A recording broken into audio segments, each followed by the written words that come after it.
On the morning of June 22, 1941, the Soviet Union did not simply wake to war. It woke to the failure of an entire system of belief. German forces crossed the border without declaration. Airfields burned. Communications fell silent. Entire Soviet armies began to dissolve before they had fully understood what was happening. This was not merely an invasion, it was a structural shock. For years, Stalin had believed war was inevitable, but not now. Not before Britain was defeated, not without negotiations, not without warning. That assumption died before noon. But the shock did not end at the border. It traveled inward, toward the center of power itself. For the first time in decades, the Soviet state faced catastrophe without a script. And at the center of that silence was Stalin. On June 22nd, Stalin did not address the nation. That alone was unprecedented. The speech came instead from Molotov, formal, restrained, almost procedural, as if routine could still be preserved. Behind closed doors, it could not. Reports from the front were catastrophic. Entire formations were encircled within days. Supply lines vanished. Command structures collapsed. Orders arrived late, or not at all. Within weeks, millions of Soviet soldiers were captured. This was not cowardice, it was annihilation. Units cut off without ammunition, without fuel, without food, without permission to retreat. A modern army, paralyzed by its own command logic. The popular image of soldiers without rifles is exaggerated, but the reality was no less grim. Ammunition existed, but not where it was needed. Trains were destroyed, depots overrun. Logistics assumed offense, not collapse. The system was not built to absorb failure. And failure arrived all at once. Why did the Red Army disintegrate so quickly? The answer lies not only in German skill, but in what had been done to the Soviet military years earlier. Between 1937 and 1938, Stalin purged the Red Army. Not symbolically, not partially, but surgically. Experienced commanders were arrested, executed, or removed. Entire layers of institutional memory vanished. Those who survived learned a single lesson: initiative kills. After the purges, officers did not think. They waited. They did not adapt. They obeyed. They did not retreat. They froze. Fear replaced judgment. By 1941, the Red Army was enormous, but hollowed. Young officers promoted too fast. Mass conscription without training.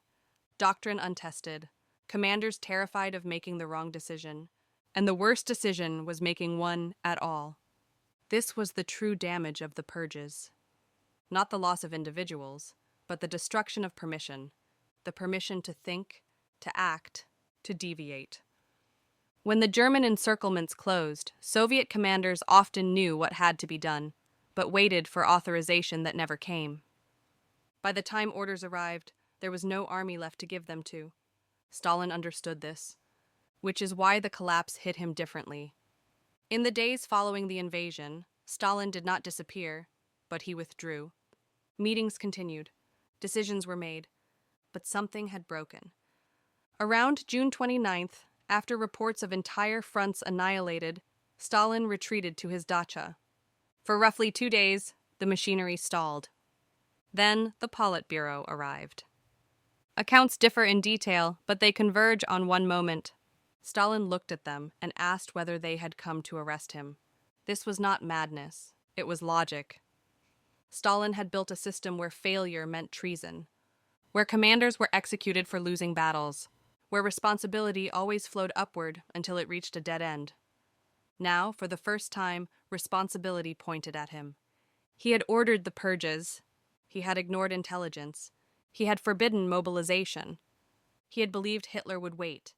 If anyone deserved blame, it was the architect himself. In any normal state, this would have meant resignation. In Stalin's state, it meant death. His fear was not paranoia. It was internal consistency. Why was he not removed?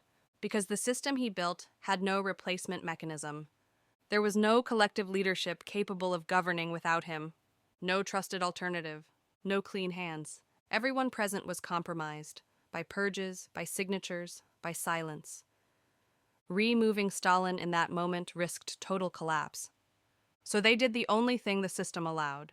They reaffirmed him. Stalin returned to Moscow. He assumed supreme command. He spoke to the nation on July 3rd. The tone was different now. Less certainty, more gravity. A shift from ideology to survival. The system hardened.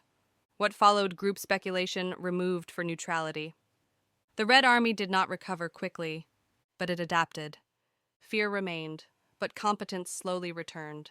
New commanders learned through disaster. Industry moved east. Doctrine changed. The same army that collapsed in weeks would, years later, break the Wehrmacht. But the price was immense.